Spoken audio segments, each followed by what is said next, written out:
Artists are ditching Spotify for a direct-to-consumer model. People are tired of the way that the royalty rates are moving, and they're taking their music straight to the customers. And we want to talk about that and how that's going to impact the industry. Also, there's a new era of conscious music coming in. People are abandoning the old hip hop, the drill, some of the really ratchet music, and they're looking for a more conscious alternative. Are we watching the cultural shift happen in hip hop right before our eyes? We're going to talk about that.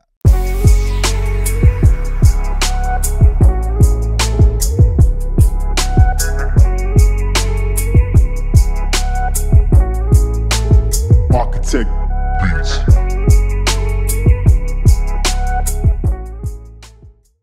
What's up, everybody? It's the Arkatech Beatz Music Business Podcast. We are your hosts, platinum producers, Arkatech Beatz. I'm Juggernaut. I am Mike Trauma D. And together we made the super duper production group, Arkatech Beatz. If it's your first time here, welcome to the channel. Every week we get together to just talk about different topics in the music industry, see if we can help you in your business journey in this business. And, this week we're getting into, artists basically ditching Spotify. A few weeks ago, we did a podcast about Spotify and the new model changes, where they were basically given the threshold of 1,000 streams per song. And I think they just may have pushed the envelope a little bit further than most artists really cared for. So what we're starting to see is artists are basically saying, you know what, streaming is already too low as it is, and we're just gonna basically take our music directly to our customers or our fans, and we're gonna go from there. And then also, we're talking about today, just rap music is getting ready to change. We're seeing a cultural shift. We're seeing people moving away from the negative music, looking for a more conscious alternative. So we're going to get into that today.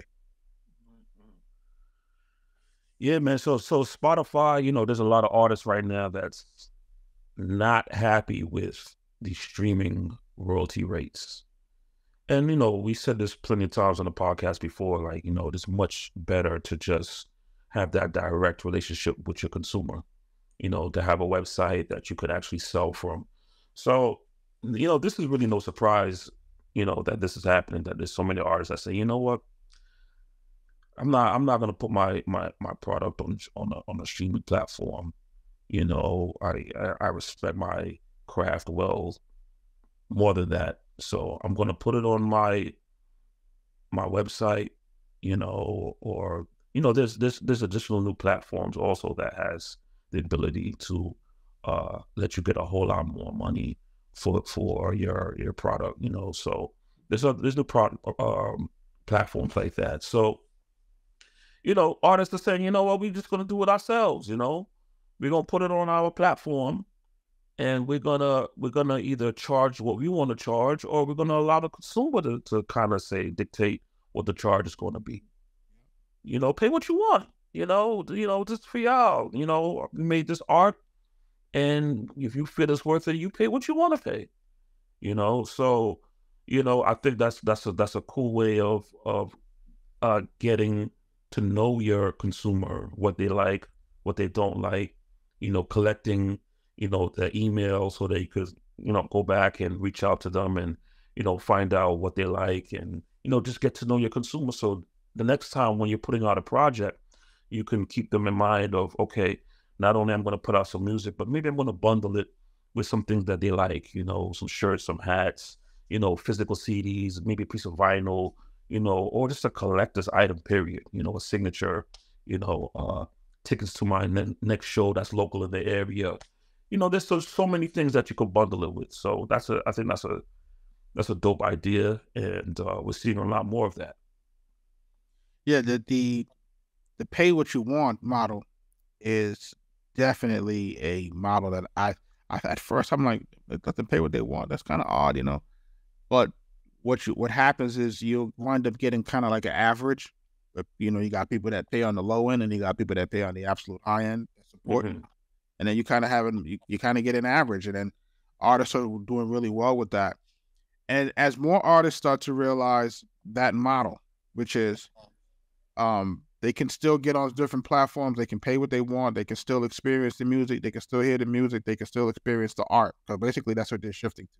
People are shifting away from the word music and they're saying, hey, experience the art. Right?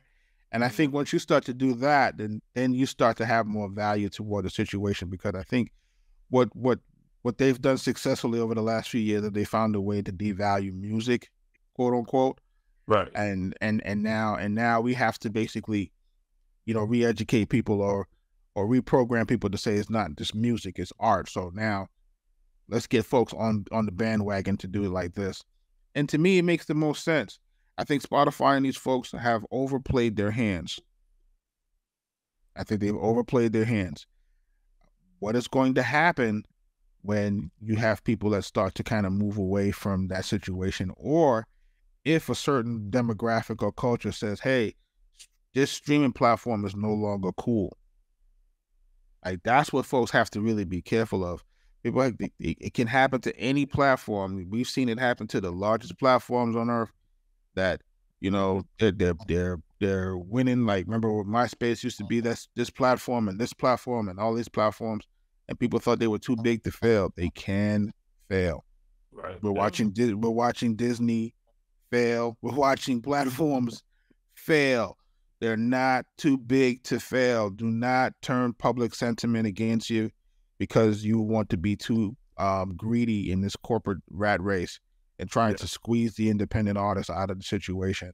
If people start to feel like you're being unfair to independent artists and people can't survive off of their art, they will shift away from that platform. Like, this is something that people think that this is the old days where you can just kind of put something on TV and you can get the masses to follow it, blindly.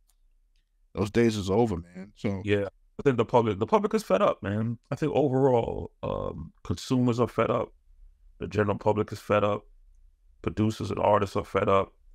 A lot of corporate greed, a lot of corporate, oversteps is happening, and people are just, tired of it on just so many levels. I mean, we could go from, the Spotify situation to the content of music now to, the Diddy accusations. Or we could go across the board, to the Disney with Elon Musk, not being happy with, Disney and this quote unquote, what he said, blackmail him using advertising dollars, by pulling the ads off.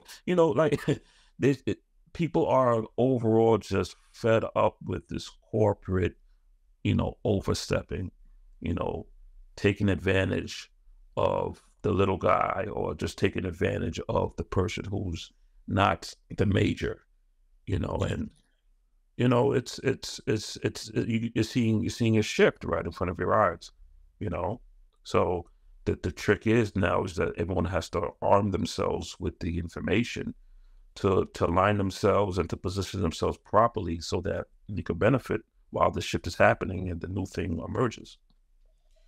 So for artists that want to go direct to consumer, there's a few options. Of course, you can open your own website. You can do your own situation, and then there's some other platforms that are, giving people the ability to kind of, put their music up, and then of course they'll share in the revenue. I think it's like an 80-20 split, which I think is a little high, but for the most part, the direct to consumer situation, you really need your customer data. And I can't keep saying that enough, that you need to have customer data. Without your customer data, you don't know who's listening to you. You don't know how old they are. You don't know where they're from. You don't know where to take your marketing dollars and put it back into, or reinvest your marketing dollars back into, because you don't know who your customer is.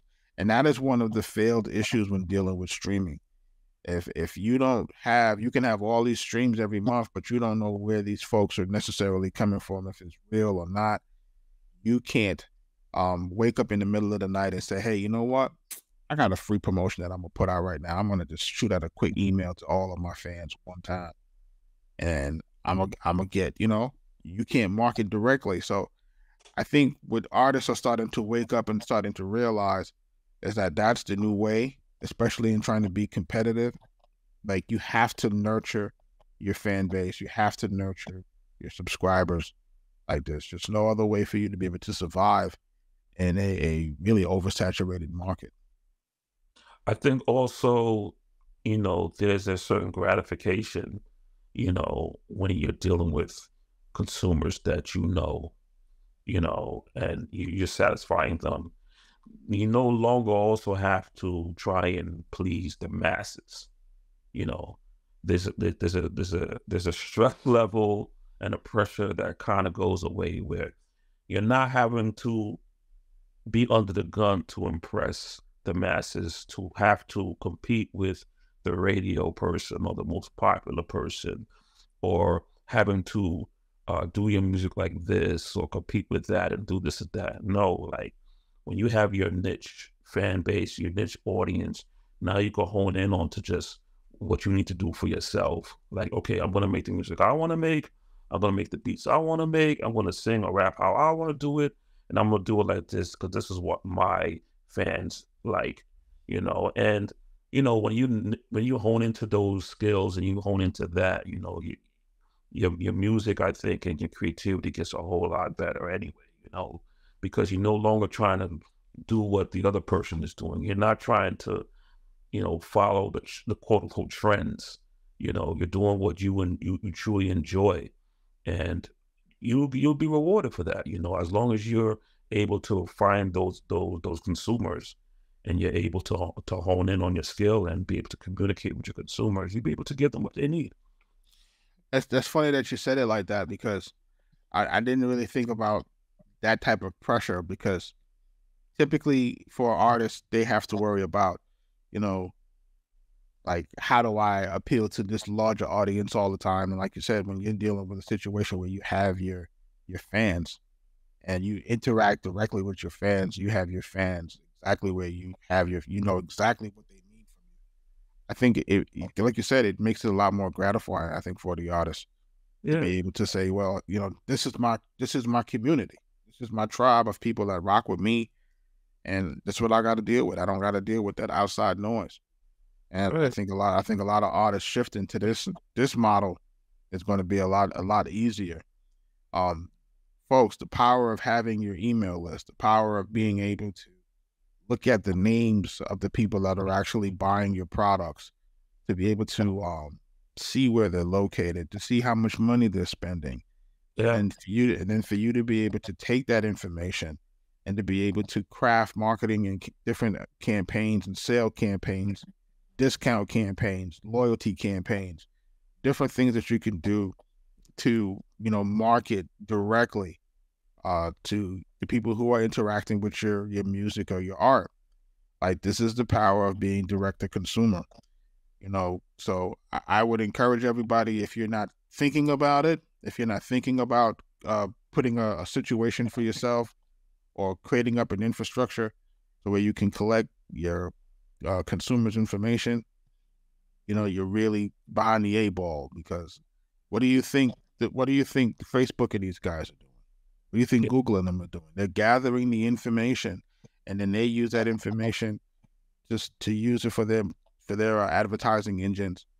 yeah. You know, And they use that information. They use your products to get an idea of who's interested, and they use that to sell right back to you, to boost it or to target market. They use that information to sell it right back to you, which is crazy. You know, they use it's, your own product. They use your own product to create an algorithm to sell right back to you. you see, it's all about the data. Yeah, there's All, gonna go. it's all about the data. So you know, at the end of the day, like, folks have to really understand that. Like, if you're not if you're not collecting the data, man, the data is like gold, man. Like folks really got to look into what's going on with this situation. And I know people are not always you know, as an artist, you know, you may not be technical and, you know, tech savvy. But there are platforms that will gather that information for you. So you would have to just do your research and, I get a lot of artists just want to rock out. They want to create their music, send it out, but you have to have some sort of business savvy to you. We can't get around it, or have someone on your team that you can trust that can handle some of these things for you, so that, okay, if you're focusing on the craft, you have somebody that's there that's okay collecting the information, and then you're meeting every week.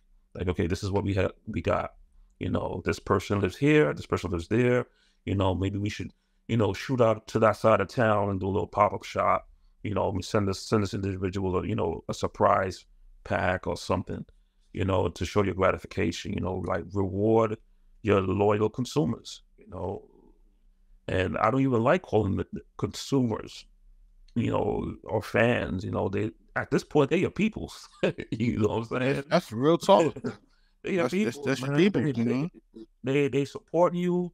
They come to your website. They're playing your music. They're purchasing. They're talking about you to their other peoples. Like, yo, this is dope. I'm playing this. Yo, they're your team, man. At this point, if they're being loyal, then you got to reward them. You got to send them some things here and there. And show your appreciation. And I think a lot more needs to go into that. I really liked. I had really liked the idea of folks using NFTs for a while, and like you said, because as your fans or your peoples, the NFT situation was putting people in direct sight or direct line to income. Like, they would have been able to take whatever your NFT was and potentially resell for profit and so forth and so on. Or if your music became more rare in value, the value of that NFT would raise and so forth and so on. I guess what artists have to start looking at is making sure that if you're making any physical media, to make it limited, to make it unique, so that it can have that additional value, so that the people that do happen to purchase, they can share in certain sort of revenue streams if they want to resell further down. And that's also another way of getting your people involved and growing with you as an artist and earning at the same time. To go back to something you said, I think the key really is, and this is what something that NFTs did, was it made you really focus on the fact that it's art. Like, yeah, it's music, but it's art. It's a piece. And shout out to RZA for Wu-Tang Clan. I remember him putting out, a one Wu-Tang album as a collectible item, and people didn't understand, like, why are you just putting out one? Like, nobody hears it. It was just for one piece. You know what I'm saying? And he was trying to sell the fact that, listen, this is art. This is a one of one. You're the only one that has this. So when you get this, yeah, you can listen to this, home with your peoples and everything. But this is it. This is this whole, the way it's made, the way it's created, the way it's put together is a one of one. And I think we need to really run behind that. Like, this is art. This is not just music. This is art. And if you're going to create music, you should, accompany it with something, bundle it with something to give that art feeling. It's funny because, what we deem as art, other folks don't want to deem it as art. Well, art is subjective though. Like, if you walk into any gallery of art, some people be like, yo, what is this? That's nonsense. Look at that paint on the wall. That's what it looks like. It looks like there's a red and white paint is dripping. But another person might come in here and be like, yo, that's worth $100 million, and buy it. That's what I'm saying. It's like, the subjectivity of it, but, it always seems to be, we always seem to be on the low totem pole of the subjectivity, but, that's another conversation for what it is. So just for folks to kind of get an understanding of what we're talking about these artists that are ditching Spotify. They're going direct sales. They're opening up their sales channel. They're going direct to consumer. They're taking their music off streaming platforms. I'm hoping that Spotify is ready for that, because I think what you're going to see happening, you're going to see your larger artists, once they start to realize that they can really make a lot of money on the pay what you want, right? So let's just say your biggest artist, Meek Mill, and them say, hey, we're taking off streaming. Y'all kind of just went direct to our site, pay what you want. It could have made millions of dollars. Yeah. Yeah. Like, think about it. They could have made millions of dollars just saying, you know what? We got a new album, me and Ross. We're not putting it on streaming platforms. Y'all come to our site. Y'all pay what y'all want. Yeah. What would that have looked like? If Drake was to do that, if J. Cole was to do that, if Kendrick Lamar was to do that, like, even if Andre 3000 did that, like, what would that have looked like? I could only imagine, the sales were like, how that would look. Not to mention the data you would get. If you had people just pay, like, again, like, say the minimum was $1. Yeah. Like, really? Like, like a minimum. Like, a minimum is $1. Minimum is $1. The max is, say, $100. Yeah. What would these guys have made? Like, that's the situation. When you see these low first week numbers, like, this is not because people didn't consume this thing. It's just that at the rate that you guys are saying they're consuming it is what you're trying to give the value to it. Right. Like, this is not honest, and this is really a way, if I'm looking at it from the outside in, Mike, I think it's really one of the old school plays that we talk about is, that music gentrification. We're watching that gentrification in music. It's kind of like, hey, we're going to devalue it, buy it at a lower level. We're going to devalue it. We're going to buy it at a lower price. And then we're going to bundle it back up with some other new developments. And then we're going to say it's the new Harlem, And now you can't afford to be here anymore. Right. You can't afford to be in the music space anymore. So that's been the game. The game is to devalue it and get everybody to sell their catalog, to make them feel like, oh, there's no value here. And when the new technology hits, when AI starts to really get heavy on their necks, then folks are going to be like, oh, wait a minute, we didn't know that they had so much value left. Of course there was value. It tricked you out of yours. Yeah, man. I mean, it's funny because it's one of the reasons why it's being devalued is because of the negative space the music is in now. And it's interesting because now even more people are going back to the old records. People are finally saying, you know what? I don't gotta listen to this new music. I'm going back to the records that I like, that I enjoy. Like, every day when I'm on the road, I hear someone pumping something old. Like yesterday, somebody was pumping a Capone Noriega record, drove past me. I was like, wow. People are playing old records. People are enjoying old music. And they're proud of it. And they're like, I don't care about what's happening now. I'm going to follow my old artists. If they put out anything new, I'm going to follow that. And I'm good with that. That's what it's going to be. So while we're talking about that, that's the pivot. Like, okay, we're seeing, or I'm seeing, I mean, you and I have been talking about this upwards of a year now. That we said that the music has been poor, or we said the music has been real detrimental to the community. We've had these conversations. We said, hey, there needs to be some sort of shift. We need to change course. That didn't happen. Folks doubled and tripled down. They went more pound town. And now we're at a situation where folks are really turning their back on this music altogether. You're seeing the rise of more conscious music. You're seeing right now, what's his name has a viral clip going on with Cam Newton, Charleston White. And he's talking about how the where we are as a community, that the community is just in the toilet, and it's based off of the way that we consume our media, our music, our content. And people are agreeing. And I'm watching this clip now. This clip has been out for a few days, and it has gotten millions of views. And what we're watching is people are agreeing. I'm looking at these comments that people are saying, He's right. He's right. He's right. And this is a very polarizing person. Yeah. At the end of the day, I guess the question that I would ask is like, okay, are they going to allow this music to shift? Because there was also another thing that I think I sent you earlier this week where they were talking about the first wave of hip hop was all conscious, right? We're talking about the X Clans, the Public Enemy, the poor righteous teachers, and all righteous teachers, and then all of a sudden it shifted, and then it never went back. Right. Yeah, that's interesting because we always said that music always could come back around, just like everything else.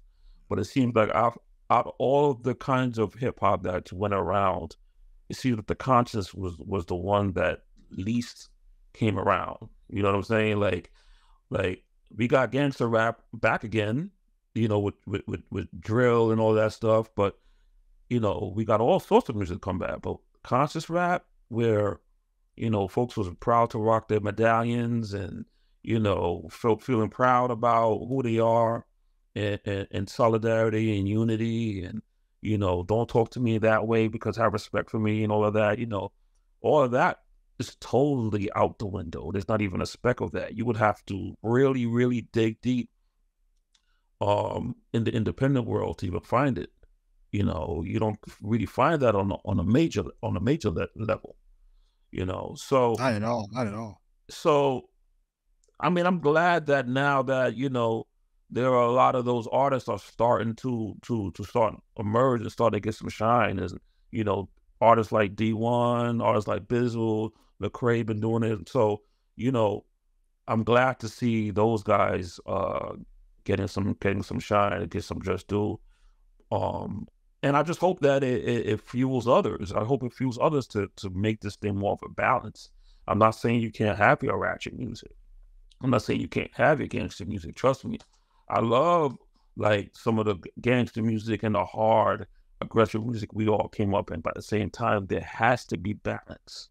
You gotta have other music that we can go through, because our community, and I said this, I believe in the last podcast, our community and us as Black people, they're different faces of us. We're not just one way. We're not just one mood. We're not just one thing. We have experiences and success in a whole lot of different areas. We're not just this. You can't just label us this or one way or in a box.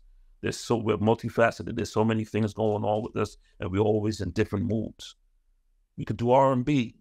We could do soul, we could do hip hop, trap, gospel. There's just so much kinds of music, so much different energy out there, and we shouldn't be limited to just one because a corporation has an agenda. Which agenda are we talking about here? But look, I look at it. Like this. Charleston White has said it plenty of times, and I know that he's such a polarizing character, and not everyone always agrees with things he says. But when he's spot on, and you got to take the message as for what it is. Right. You got to separate the message from the messenger. The music is a detriment to our community at this point. And what you're seeing is the results of that. You look around, like all the ratings and all the charting is showing you that. People are walking away from this and saying, okay, let me go to something that has like Afro music, Afro beats, which is more melodic and just feels better for the soul, feels good, feel good music. Folks don't want this low energy music anymore. We said it though. We said this. We said it. We said that it was reflective. Any self-respecting woman does not want to play records. Bend over and hands on your knees like all the damn time. Don't want to hear all of that. And I get it. And I don't want to sound like that old dude that's sounding like that old dude right now, bro. He's kind of like him. They could easily come off as that, and we all like to have fun, party, and have a good time. But where's the balance? If you want to have that, fine, but where's the balance? You got to have this as well.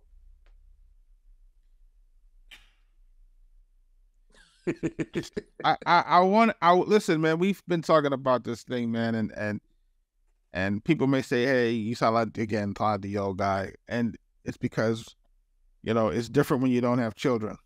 Yeah, it is. And then when you have children, and, you have to realize that you and I we grew up in this hip hop thing. We grew up in this thing. Like this is what we lived and we breathed it, from going to the tunnel to the Muse and the Fever and this is what we did, running the street teams and this is the posters. This is what it was. So when you look at this and you look at this thing and you go, okay, there's no way for my kid to consume it where it is right now. Like that was discouraging to me. Like for something that I loved, it was like I can't get them to consume it currently where it is. And it's like that became a problem, and a lot of it, I have to blame a lot of us because we just allowed the internet to run amok. We allowed it to happen, and at least now what people are starting to realize is that you have a choice. You can vote with your wallet. You can say, I don't want to listen to that, or I don't want to watch that.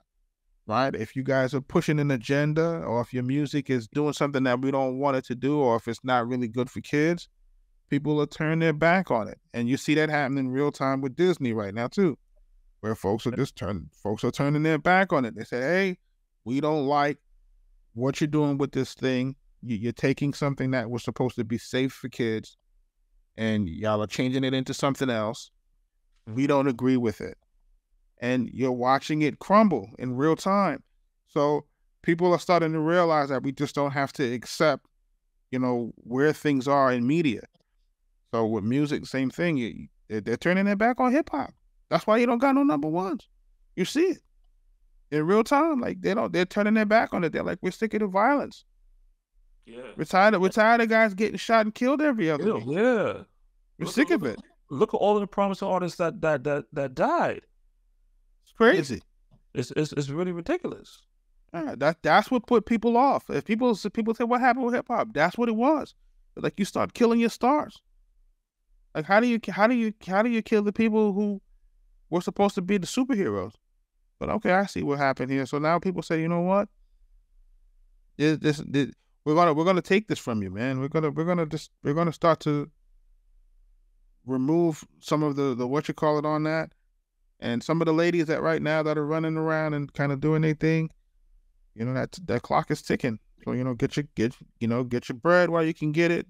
Mm-hmm. But you're watching that public sentiment start to change because what you're starting to hear too is you're seeing more conversations about, us as a community, us trying to work together as men and women, and if the music is being put in between us to divide us, which a lot of the music is, people aren't going for it like they used to. They're starting to wake up to what's going on with this thing. Yeah, and shout out again to D1. He's definitely helping with this shift, and he's pointing out some accountability needs to be taken for, the current climate, where we are with music. And he's getting a lot of flack too, because he's name dropping, but if he didn't name drop, then nobody would care, would they? Nobody would listen. Nobody would listen. So shout out to him for taking that step. It's not an easy step to put yourself out there like that and to really name names and potentially put yourself in the crosshairs and potentially even in harm's way if the people receiving that information don't like it, but shout out to him for standing up for what he believes in. The thing that I don't understand, Mike, and I was talking to someone about this earlier this week, is when you start to when you start to achieve success in certain businesses, certain industries, and then you start to be able to get that peek behind the veil, you get to see what's really going on, right? And a lot of us are in the music industry. We know what's going on. You know, it's come out with this whole Diddy Cassie thing. We know what's going on, for real, right? So the question is like, at what point do we start to pivot and say, you know what, we have this information. There's a whole bunch of things behind this curtain that are just no good for us. At what point do we come back and say, hey, like, this is not the right situation that we got going on right now? When do we start informing our people? Why are we continuing to drill down the path that we know is destructive after we've already gotten a peek behind the situation, after we see how media controls young people, as we start to see how media influences young people? Why would we continue to say, okay, you know what? We know what the impact of it is. Why do we continue to drag people down this lane? Is it all for the dollar? I think it's the same old thing. And what I mean by that is, as individuals, we all get caught up in our own situation, our own distractions, you know, what we need for ourselves, you know, whether it's paying our bills or personal goals. You know, I think individually, you know, folks are caught up doing their own thing and not necessarily looking at the bigger picture. You know, you could be a successful artist, but if you're really concerned with just making sure your bills are good and everything is good in your whole household, but you're not, I guess, woke, or you're not like thinking bigger, then you're not gonna look to make any changes. You want to continue that money train to come in. You want that to keep coming in. You want to make sure you're straight and your family's straight and your people's are straight. And that's for most people, that's the farthest they can go. Just making sure they're straight. Because especially if you've come from not having and coming from difficult backgrounds, difficult trials and tribulations, you know, different situations, and you finally getting it, you want to keep it, and you want to ensure how you could continue to keep getting it and making sure that you never in that situation again, and you and your peoples will be good. So, like, I get it. That's all that's on their mind. So if I've been rapping a certain way and it's been successful and it's talking about this and it's talking about that, then damn it, I'm gonna keep doing that, because that's what made me successful. That's what got me this house. That's what's got me out the hood. That's allowed me to pay for my mama's this. I'm gonna continue acting this way. I don't care. It's got me here, and I'm gonna continue going. I get it. So basically, you're looking at it like everyone is doing it from a standpoint of self-preservation. Yeah. It's not a collective. How could it be a collective? Because they've successfully implemented all of the things that would basically divide. There's no way for us to be able to. It would take something like a union. It would take something like a union for us to sit successful folks at a table and say, listen,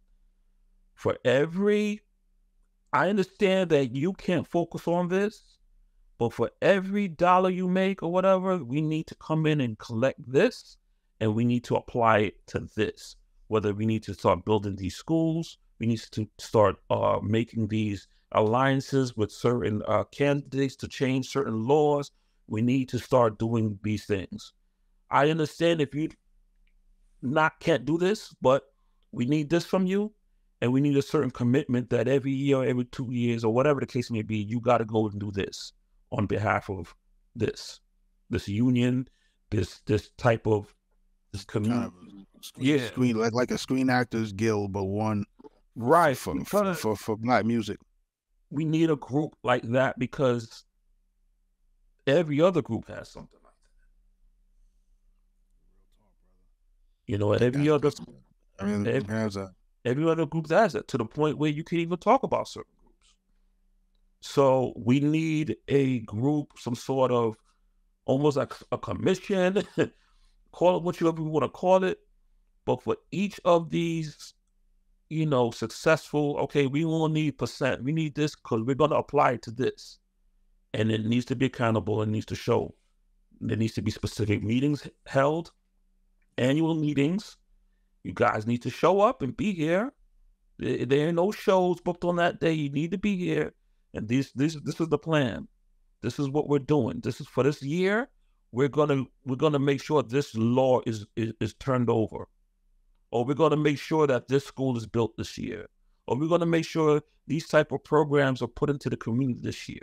Or we're gonna make sure that this neighborhood has this going on. And then that neighborhood next year. And then that year. It has to be a plan, and it has to be done together.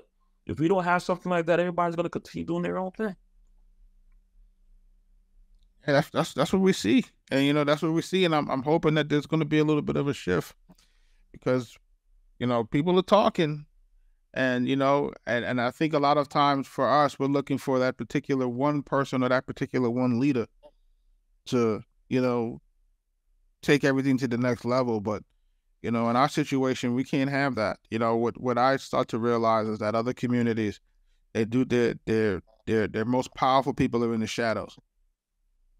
They don't take their powerful people and put them to the front like that, and put them at risk. And what they do is they move the mountains in the background. Right. Yeah, they got a buffer between them and to keep them protected. Yep. You don't know who they are, and what they do is they move in concert. And you can watch them how they move in concert, and how, you know, they made that phone call, and all of a sudden things are, you know, advertising dollars are all removed at one time. You know, like this is the power that people are exercising, but we're not watching it. Our community is not watching that type of power being exercised. Like we just look at it like, oh, they just you know, Elon's on his bullshit. They banning him because he's on his bullshit or something that he might have said. Yeah, but it's because we're distracted, and a lot of us is not educated properly. You know what I'm saying? So there's a lot of different things like in the way of being able to see things for what they really are. It's just a lot of things, you know? So it's going to continue being like this until, I don't know, something happens. It's happening. It is happening, man. Like I'm watching the online sentiment. Now, it might just be my feed. Every now and again, I refresh my feed. I'm very conscious about the stuff that's in my feed. I unfollow, I block, I mute, you know, to make sure that my feed is, you know, not necessarily biased, you know, to a degree. Like I don't want my feed to just have one set of, you know, confirmation bias information. If that makes sense. That's a good tip. That's a good tip to kind of share with the community, to definitely spend time purging what you're viewing, what's going on your timeline, because these things have the power to influence you. And if the wrong thing pops up on your timeline, they could definitely sway you into something that's not even real, or it could sway your whole, you know, decision making skills, making you think, making decisions based on the wrong thing. I want us to not jump off of that too fast. When you say you can be swayed into believing things that are not real. Right. That is probably the most powerful thing that folks have to realize now on social media, especially once we add on AI. Right. Yeah. Most of this shit is not real. And you have to be very, very, very diligent in being able to differentiate what's real and what's not real online anymore. Good luck. Listen, they got this thing really down to science. Like, I could not believe how nice they have artwork, videos, they taking people, taking their faces, putting it on someone else, and it's looking like it's them for real. Like, I'm very concerned, not really more on a entertainment level, because entertainment is entertainment, but on a real life. What happens when you're being accused of doing something that you really didn't do? You're accused of being somewhere where you weren't. You know, we gotta be careful, because this AI can really like have you looking like you did something and you didn't do it. You know, what happens when you're pleading for your life, you're fighting for your life, you're in a court scenario where they're playing video showing you doing something, or you know, that you didn't do, or you being present at a place that you never been to. You know, what happens when they wheel out the video and they say, hey, Jug, is this you shooting this guy? You know, is this you, you know, stealing this car? Is this you? It shows your face. It says Arkatech Beatz on the guy's hoodie too. You know, it looks just like you. You know, what happens when you're like, nah, I was home making beats. You know, what happens when they can alter video, when they could do these things? It really becomes a scary scenario. And there's no answer for that right now. They can already do it. Yeah, absolutely. But there's no answer for it. What happens when they present that to you? It's a wrap. Unless you got something like timestamped. What happens if you were just home alone? You know, and not to get too far off the point, is it's just that the dangers of AI is real. And, you know, that needs to be said. That's absolutely real, man. And I'm encouraging folks to make sure that they are paying attention to what's going on with AI. If you're not paying attention to it, if you're not using it, if you're not understanding what it's capable of, you will not be able to know when you're being manipulated. That's the larger issue. I'm not telling everybody to turn into prompt engineers. I'm not talking about AI for you to go out there and build the next machine. That can potentially happen too. But you have to realize that these things can be tools that's going to be able to sway public perception and manipulate the public. And that was always been the big issue with, I think, Elon Musk and those guys, because they were also part of the first open AI situation. It was like, hey, this thing has the ability to lie and manipulate, and there's not enough safeguards around that. So folks have to really pay attention to that, especially as we go into new election cycles, especially when we're talking about countries at war and conflict. There's a lot of things that can be happening potentially. But that's a whole other conversation for a whole other podcast. Speaking of public perception, where do you think we are at now with Diddy as a community? I think, honestly, he has to, and this is what's really messed up, and I'm going to be honest. What's messed up about it is that he has not gone to any court system. He has not been convicted of any crime. He has not been placed into jail. He's not been indicted. He has not been arrested. None of these things, right? Everything is still alleged. Alleged, and still accusations. But the allegations and the settlement is enough to basically have public opinion be what it is. If I'm him, it may be time to start to assess and get valuations of all of your assets. Go into asset protection mode. Some people have said go as far as filing bankruptcy. I've seen that coming across 50 cents fee to tell him to file for bankruptcy. So that would basically give him a protection against any new lawsuits coming. but I don't know if his brand can take that. But you know, Is it over for him? yes, it's over for right now. When you think about it, though, man almost had a 40-year run. Yeah, It's good, you know. Everything comes to an end. You know what I'm saying? At some point, it comes to an end. And if I'm him, I wouldn't sit here and try to prove anything different. Let people accept what they want to accept. Take my fortune, and you know, find a place in the world that I can enjoy my retirement. Like, wow. yeah, I don't think it's worth it.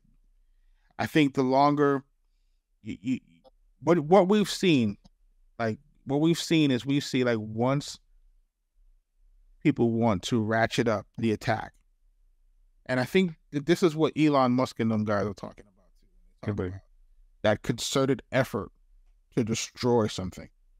Mm-hmm.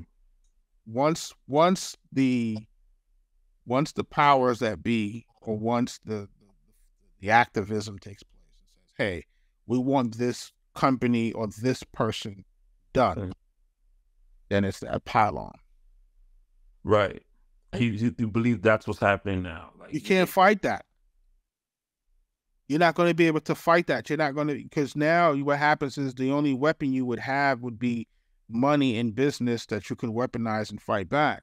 But when they start to chop off your revenue streams and start to devalue your companies, and then remove your corporate sponsorships, and then remove all of these things, so that the weapon that you would fight back with would be revenue, is being removed from you. So your weapon that you have to fight back is taken from you. So I don't know if it's worth it. Do you think this is a Kanye-like situation? It's worse. Yeah, I would agree with you. It's worse than Kanye. It's worse because we're adding, you know, sexual assault, man. Like, you know what I'm saying? And for a man dealing with sexual assault allegations, a black man, like, you can't. It's terrible at this situation. So honestly, his lawyers just did not. His lawyers, in my opinion, I don't know who they are, but they should have done everything in their power to make sure that lawsuit never made public record. And this is not something where he can make an incredible record. No. Not one of those. It's not one of those things. The best that he can do. Because remember, even the community have a hard time giving up R. Kelly. They had a hard time giving up R. Kelly. But eventually they did. Yeah. You know, sometimes things can go so far, you know, and then what you have also is you have that bandwagon. Remember what happens with social media. Everybody has a voice, all right? So if that person that had that 10-second interaction with Diddy can now get on social media. That's what's happening now. He can say, well, I saw him. Yep. That's exactly what's happening now. Boom, boom, boom, boom, boom. Yep. And you don't know him. It's amazing now because even those individuals are now getting opportunities and getting little deals and little minutes of fame. And I'm like, yo, where have you been for the last 20 years? Like, I know who you are, but you've been in the cut for 20 years. And now all of a sudden you popping again because you mentioned Diddy now? Because this is that thing that people don't want to talk about with social media, man. It's like it has its own legs, its own power. And remember what's happening. Like, I mean, let me break it down for the listeners that don't seem to understand. You're a content creator. All right? Hello, I'm a content creator. I want my content to be received better by the algorithm. Right? Mm-hmm. Okay, if I want my content to be received better for the algorithm, I'm giving you a tip. Make sure you pay attention. If I want my content to be better received by the algorithm, you have to talk about the trending topic. Yeah. Ta-da. The trending topic has to be incorporated into your content, right? Mhm. So this particular level of content is never going to go away because everybody is going to be looking for somebody that can add on to this thing to keep themselves in the relevancy loop. Yeah. That's it.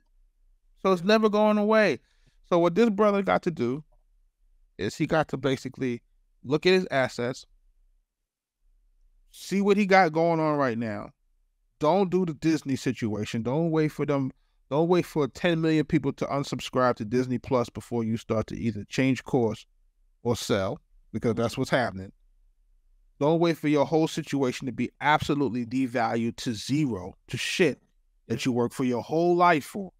You work your whole life for this. Go into asset protection mode, sell what you need to sell, remove yourself from that situation. You still have your social media. What you can do with your social media is you can put out hardcore statement if you want to. I know a lawyer will probably suggest against it, but it's your social media. You can put out a hardcore statement, and what you can do is you can start letting people back into your life from your social the way that you want to do it. And over time, people might be like, okay, you know what I'm saying? They may feel sorry for you. They may this, they may that. You're going to have to remove yourself from that whole take that.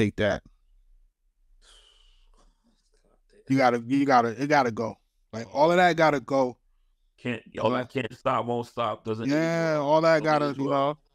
it's not gonna age well. And then now your enemies are gonna come full throttle, knives out. Like, I don't know what he's gonna do with that. Because, a lot of people want to see you downfall. So people's trying to put a gasoline on your already burning flame. They're trying to make you roast, trying to cook it. It's gonna be interesting to see if you can maneuver through this.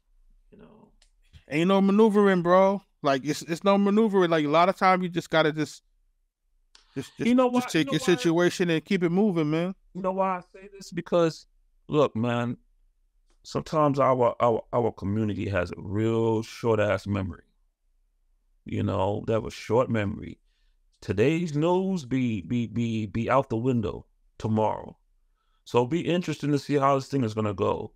Like, will corporate America let their foot off his neck? Like, down the line?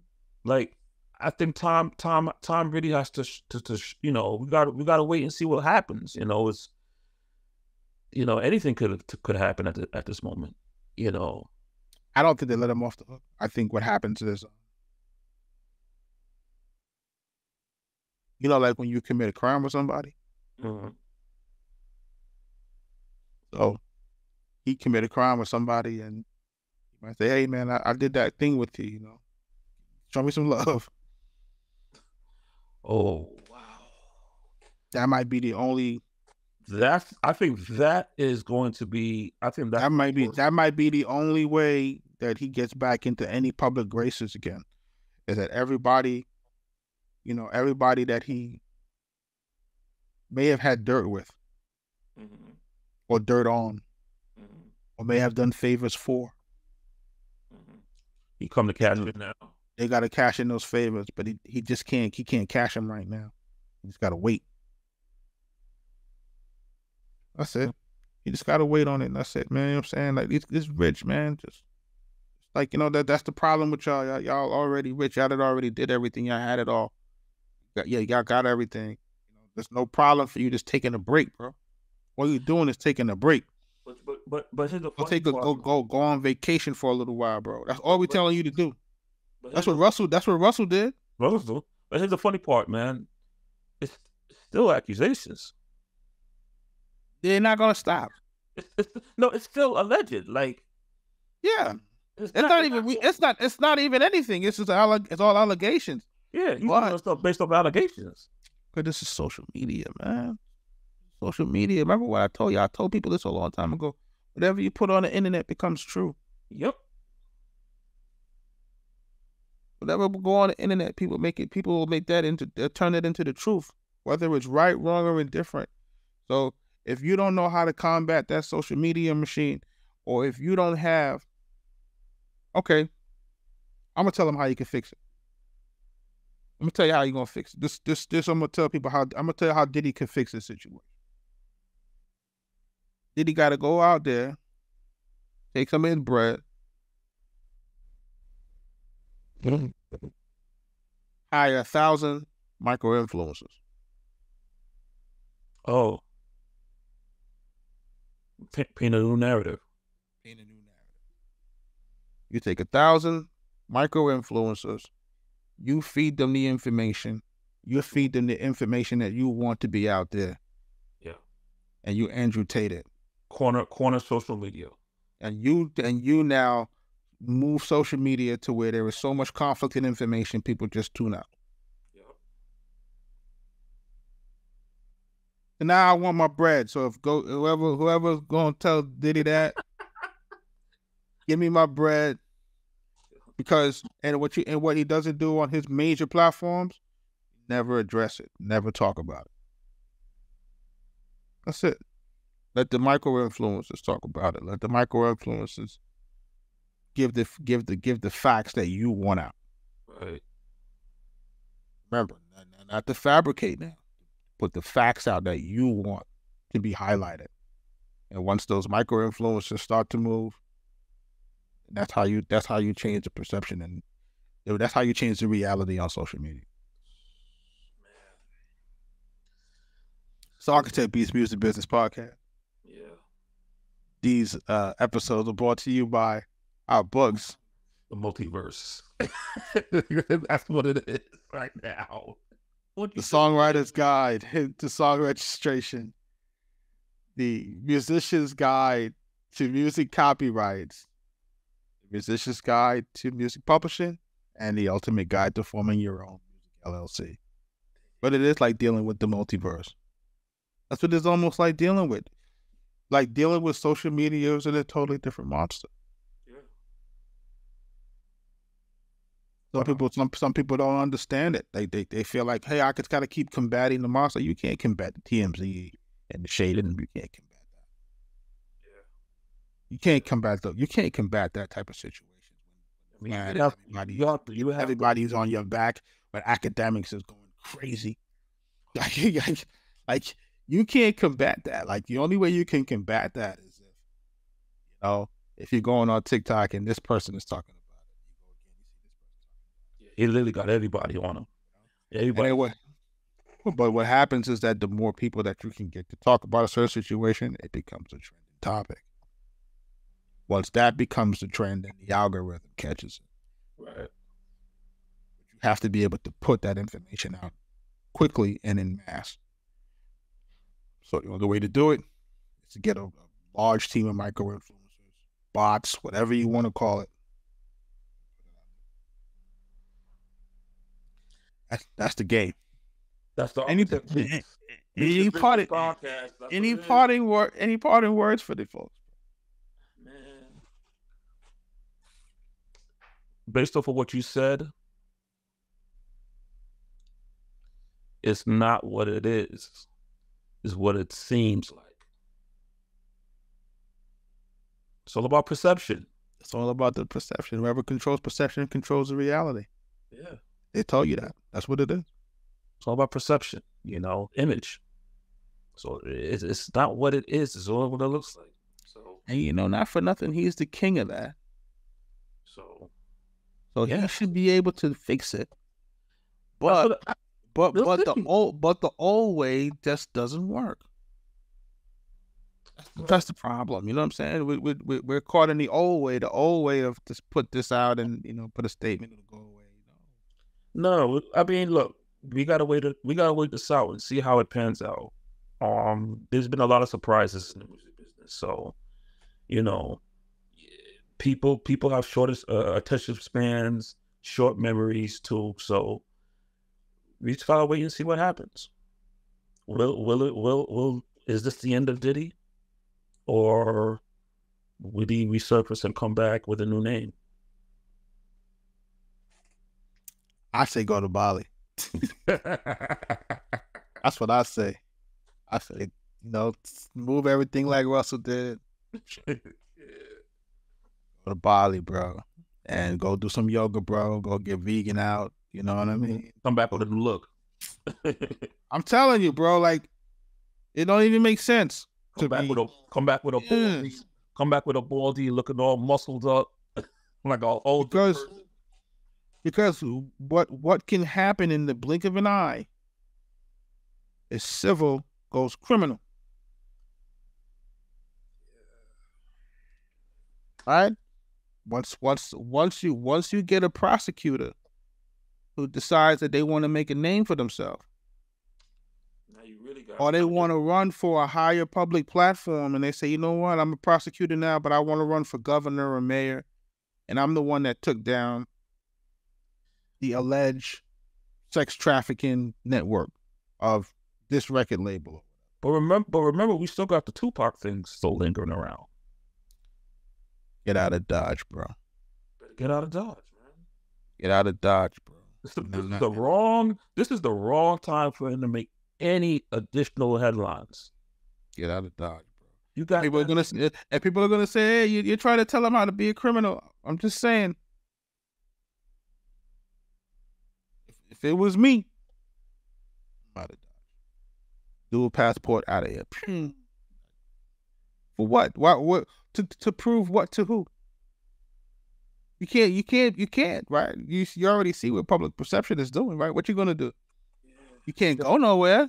Then the kids is stuck with all of that. Kids can come too. Come on. Y'all want this trust fund money, right? Y'all got that. If y'all got your own money, then y'all can do your own thing. But if y'all ain't got your own money, you gotta come with that. Like, you know what I'm saying? The kid's gonna suffer a little bit. I ain't gonna hold you. But you know, when you're a father, you gotta think about what you do, how it impact your kids. Yep. That's Arkatech Beatz Music Business Podcast, folks. Make sure you're following us at arkatechbeats.com. But until next time, peace. Be safe out there. Get out of trouble.